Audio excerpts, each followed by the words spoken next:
Okay, so apologies for the quality of this video. I'm not a YouTuber. This gate is held on by 3 panhead pocket screws, and they're recessed in these holes here in the side rail, and they screw into the sides of the crib. Good way to match this up is initially to have the top screw on either side. You can see that. I'm wearing a headlamp so I can see better. Sorry for the shadow. To have the top screw protruding just a little bit on either side. Also, counterintuitively, the Berg symbol, the gate installs with the Berg symbol facing that way. Anyway, let me show you basically how I do it. It helps to have another person holding one side while you line this up, but it's not necessary. I don't think I've ever had anybody hold it, honestly. One thing to point out, there's a plastic cover on the top rail here. It moves a little. It's got a little play.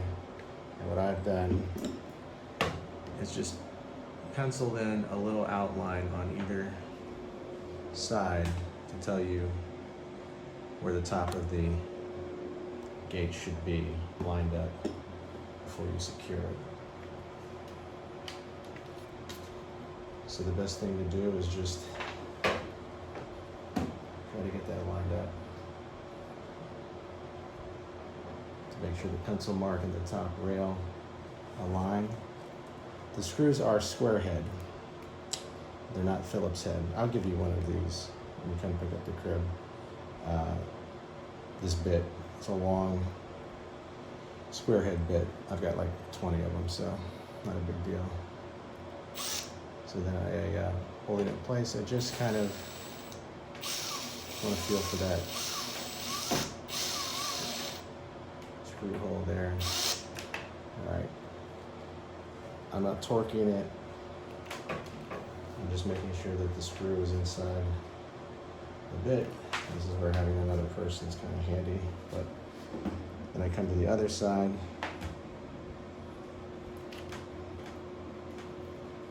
I gotta stretch out just a little bit because I have that screw head protruding.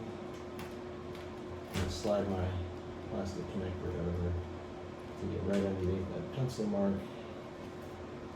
And then I hold it in place.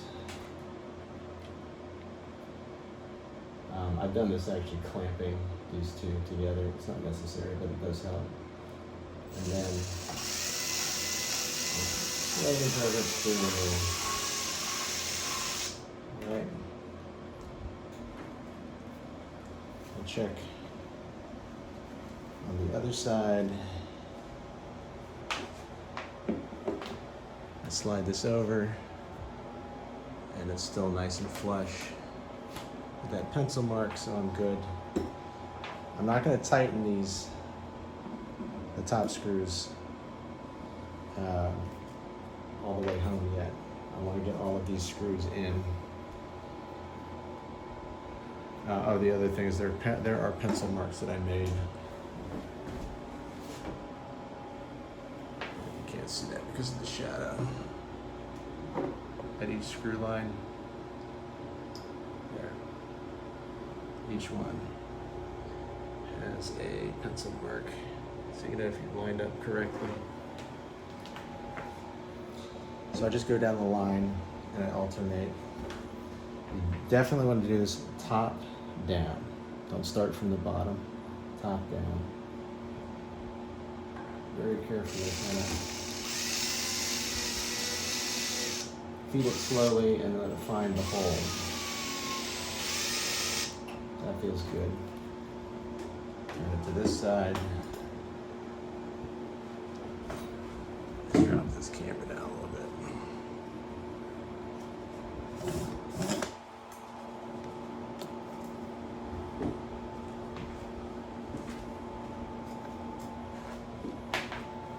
Same thing on this side, my pencil marks are lined up carefully.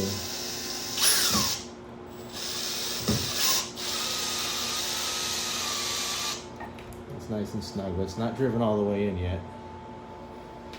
Come back to this side.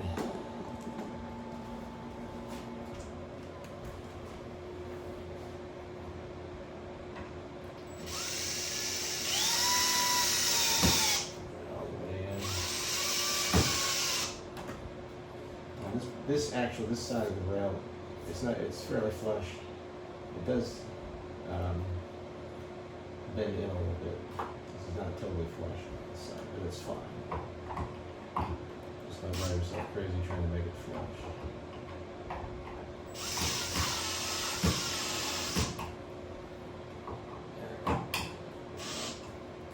It's not all the way super tight, and you don't need to check it super tight either. These screws have pretty strong resistance to lateral force.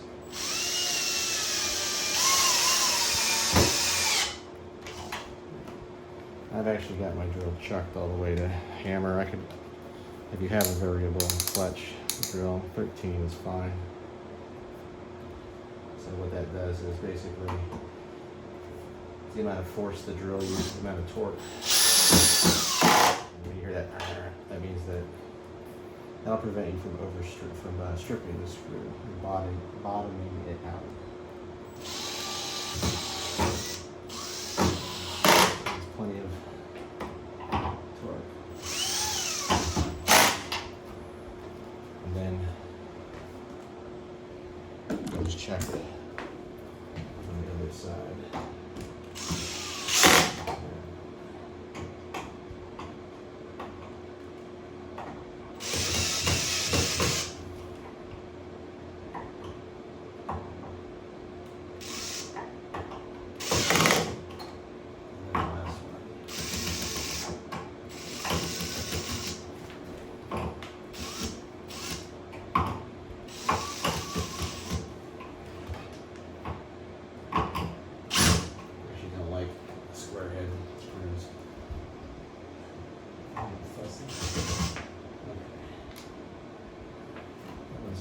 So, this is very strong. I mean, by the time a kid is ready to get out of this, our 4-year-old is moving to a big boy bed. Both of our boys are galoots. Certainly anything a baby or toddler will throw out, this is fine. It's a convertible bed, so actually when the child is like a toddler and they're ready to move to like a toddler bed, you take the gate off and you keep the mattress, and it's just an open front. And we used a little bit of netting to keep our second child from falling out of bed. I'll give you the netting when you come pick it up. It's slat guard netting to keep kids, when they get older, to keep their feet from getting caught in here. Because to make these slats safe so that a baby can't get his or her head caught in here, the spacing is pretty narrow, which is good. But because it's this narrow, it means that as kids get older, they can get their arms and legs kind of stuck in there, and they don't injure themselves, but they get hurt. Our second child, Jack, this happened to him all the time because he's a flailer. Anyway, enough about my kids' sleeping habits. I think that's it. You contact Becca if you have any questions.